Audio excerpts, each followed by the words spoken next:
Alabama offensive situation. I am ready to unleash these two takes because these are two important takes, and they're on two sides of the ball. And it's a good way of grouping them together, but we'll get into one before we get into the other. Matt Green.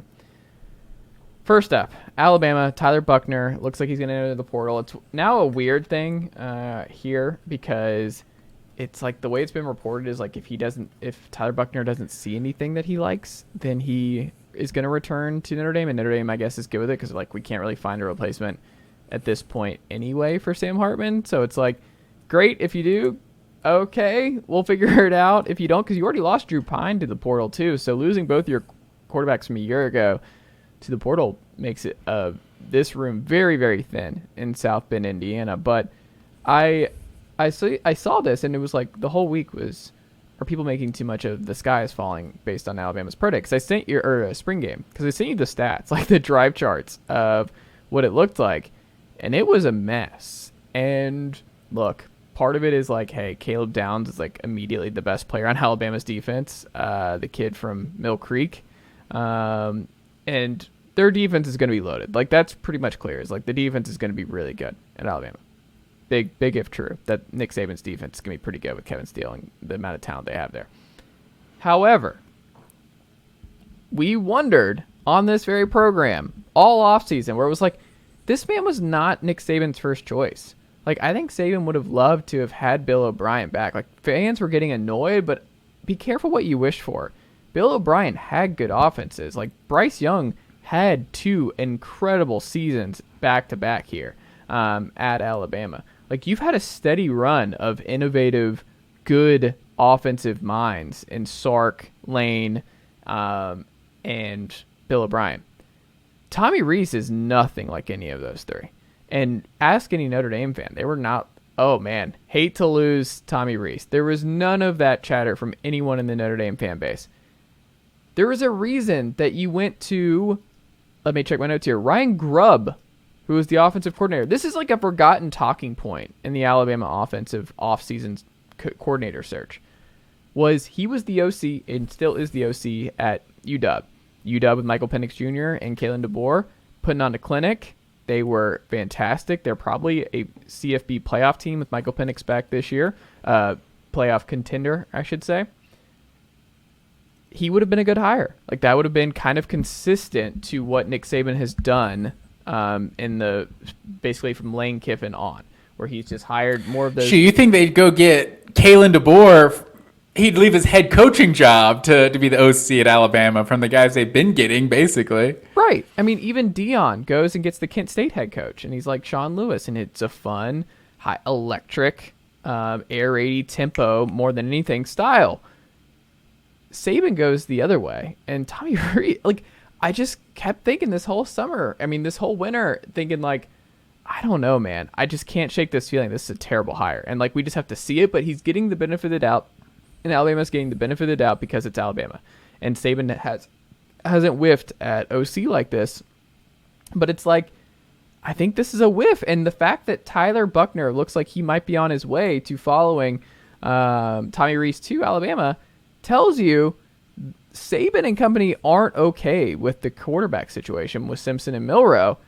And that's it. Those are your options. Then you bring in Tyler Buchner. Who of those three scare you if you're a Georgia fan, LSU fan, Tennessee fan? I tweeted this out, and Graham Coffey, friend of the program, agreed with me. And I think this is where I'm like, I think Tennessee's going to be favored at Alabama this fall. I think I'm there where I'm like, I'm not concerned about Alabama being able to outscore Tennessee. Like, part of what that game was last year was Bryce Young just taking like body blow after body blow from this Tennessee team, and them just finding ways to stay alive with no receiving options and just still finding a way to score point after point. You can't get in that kind of matchup with Tommy Rees. It's not going to be the same kind of offense. I think this is a quiet just disaster for Alabama, and the fact that Tyler Buchner might be on the way. What Alabama fan is going to be like, Buchner and Tommy Rees, this is going to be great. We're going to be rolling. How would it be a quiet disaster, though? I feel like if they're average, it's going to be the sky is falling at Alabama. I think it's going to be rough. That's my take. I think it's going to be rough. Tommy Rees might be a one and done at Alabama. Well, let's not get ahead of ourselves now. He's yet to coach a game at Alabama, so I don't want to call for this man's job yet at this point. I'm not calling for his job. I'm saying that it could be bad enough where it's like, oh, we can't. We messed up. Like Grubb is nothing like. But if you're going to like the portal potentially because you're that unimpressed with the quarterback play, if you're Nick Saban, like I think you're not going to put everything on the offensive coordinator if you're like, we don't have a quarterback right now. And that's one like we've talked about like last week with them, run the damn ball or whatever being their motto. Like if they are like a throwback Alabama team or whatever, it's going to be because they can't throw the ball down the field, not because they're just choosing to run now. Like, obviously, if you can just run all over somebody, you're going to do that first and foremost. But we've seen you have to be balanced. Even the teams that want to run the most, that you always have to be balanced. You have to have that element of the pass so that they at least respect it. So I don't think that's a good thing if they're a team that's running the ball more times than not. Like, I mean, and have they proven in the last 2 years that they can have a defense that can win games like that? Like, can they win 21-17 type games? Like, for the most part, they're outscoring teams. They're like we've seen these games with Arkansas in 2021, and obviously Tennessee beat them, and Texas A&M beat them. Like you've seen multiple games that they're winning, scoring in the 40s and 30s.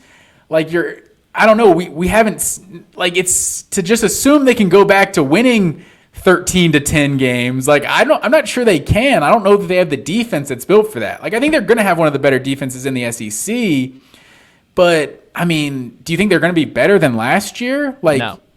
I think there's Will Anderson is maybe a legit generational type talent. So lose a guy like that, it's hard to see the defense being better than they were a year ago. So I don't know.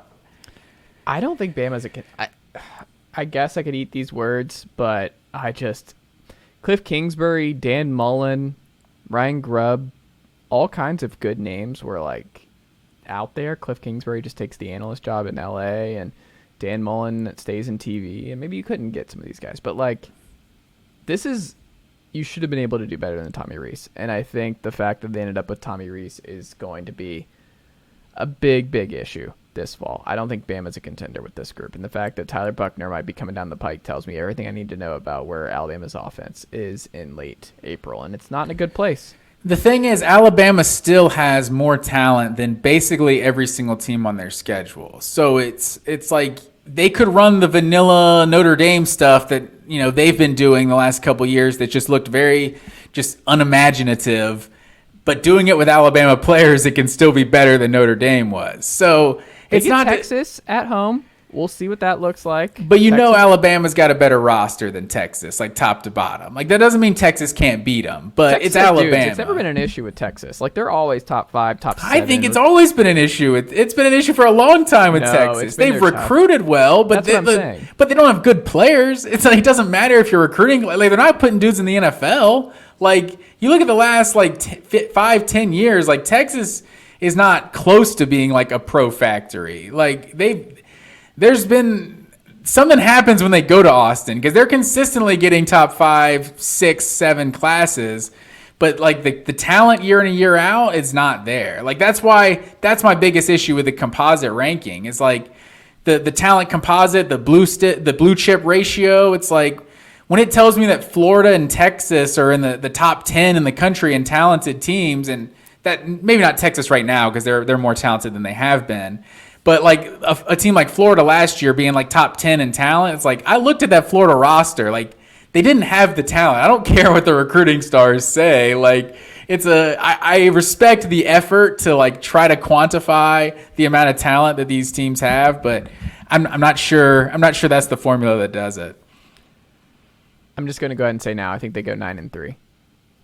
Whew, that's a hot take right there. I think it's a 9-3 team. I don't hate it, to be fair. But LSU, Tennessee, at Auburn, at A&M, but they do have Texas at home, Ole Miss. Yeah, Texas, Tennessee, and LSU are all at home. That's the thing. So those are probably the 3 toughest games right there. To get those all at home, that's pretty big. They go at Auburn. Yes. And it's like, Who knows? Who knows what can happen in Jordan Hare? Hugh Freeze, he's beat him before.